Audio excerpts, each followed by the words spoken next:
My name is Catherine Iliwa, a grantee for the South Sudan Women's Society Network second cohort.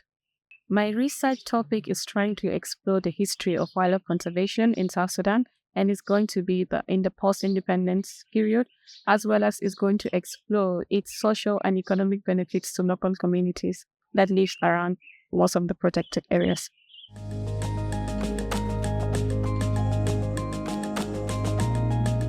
What inspired me to do this research, and particularly this topic, it's because there's this notion of wildlife being only for food, but is there more to it than us eating it or the local communities? There's spiritual and cultural attachments that they have to it.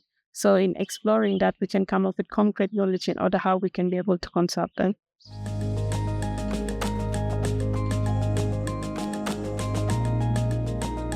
What really inspired me to do this, or to venture into the research world, I'm interested, I think, in writing and in finding about knowledge that people don't necessarily see. By doing research, I can be able to uncover some of the things that people don't say.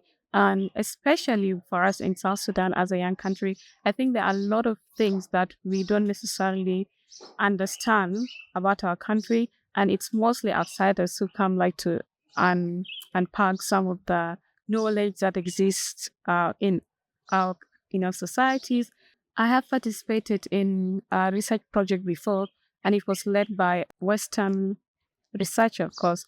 And part of it was just collecting data. It wasn't creative in a sense that it was just going to the field and asking people a close-ended questions, and that was just with the end of it. But with this South Sudan Research Network, we are learning some creative methods in order to go to the community and find information in a creative manner, such as using our histories, using our storytelling methods, and using really creative ways, not necessarily just close-ended questions or quantitatives.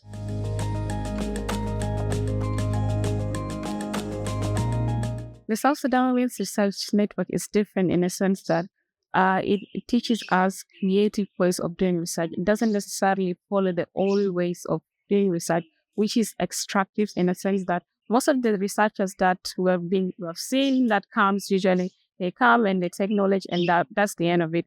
But this one, it's trying to teach us in order to build rapport first with the communities that we want to take the knowledge from, and make sure that once we do our research, it's just not the end. We make sure that the findings that come out of the research that we do benefit them, and make sure that it doesn't just end in bookshelves or in laptops, but make sure that it goes back to the community and it's something that is of benefit to them.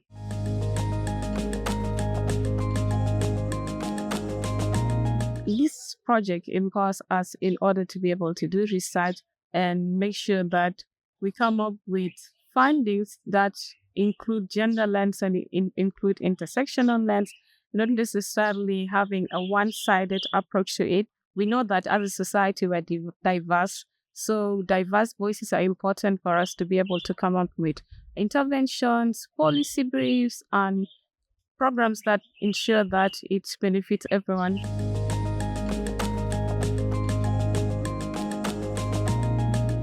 I've been in leadership roles before, and with this one, I think it's just level for me the playing ground, because I think with leadership, it's about learning, about listening to people. It's about getting people's different perspective. So I think it just strengthened some of my leadership skills.